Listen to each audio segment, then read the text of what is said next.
As pastor of Saint Charles Borromeo Catholic Church and School, I'd like to welcome you to come and to check it out and to be a part of this. I love the community here, and what I like to say is found on my clerical shirt here is that you are loved. And God has this incredible love for you, and He wants you to be invited into it, to experience it, to be transformed and changed by the joy and the life that He offers us. So the school is a ministry of the parish, and so where we begin is with our faith and how God has blessed us here and called us to educate our children in the faith and the knowledge and the love of God so that they can have the greatest chance of knowing who they are, our children, and succeeding at fulfilling God's plan for their life. So I'd really like to invite you here to Saint Charles Borromeo Catholic Church and School. My philosophy is that we really try to meet students and all parishioners where they're at. I think a lot of times in the church we haven't done that.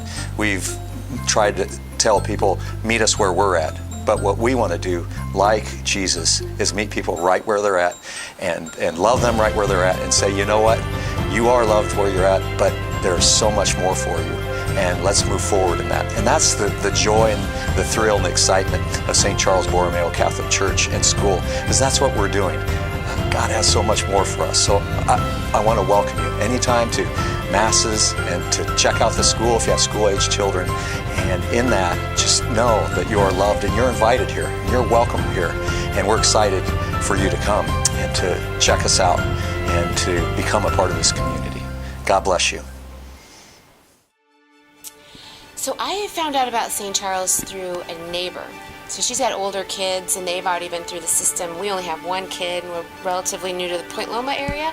So it was a neighbor who told us about St. Charles, and we came to, actually probably the same week that she told us about St. Charles, we came down.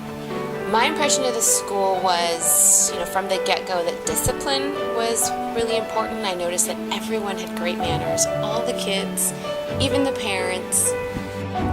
We drove by the church, and we pulled in, and we asked about their daycare program, and we spent a couple hours here, and we fell in love with the place, and we made a decision to bring Matthew as a 3-year-old. My son Matthew, he's in 5th grade. I would say he's progressed academically. He's come a long way. I would highly recommend St. Charles Borromeo to any family out there looking for a school. It's been a delight having Matthew here. Initially, it was a year-by-year basis, but I think when he was in 1st or 2nd grade, we made the decision that he was going to stay in this school until he reached high school. I'm so fortunate to have found St. Charles. It's a wonderful community here. All 3 of my girls are so incredibly happy, and we feel really blessed to have found this wonderful school. I am the varsity head football coach, and I also have built the Gaga pit on campus. I volunteer so much at St. Charles Borromeo Academy because of the way they treat my family and my kids. I feel like I have to give back to them. It's one of those symbiotic relationships where they give, so I must give almost, and I enjoy every second of it. You have volleyball, you have basketball, soccer, football, JV, and varsity, and there's golf. Golf is right across the street, so they have golf there too. And then, of course, I'm pretty proud of the Gaga pit, so they have Gaga as a sport, so that's good. The most unique thing about St. Charles Borromeo Academy is, quite frankly, that you can teach the kids Christian values, quite frankly.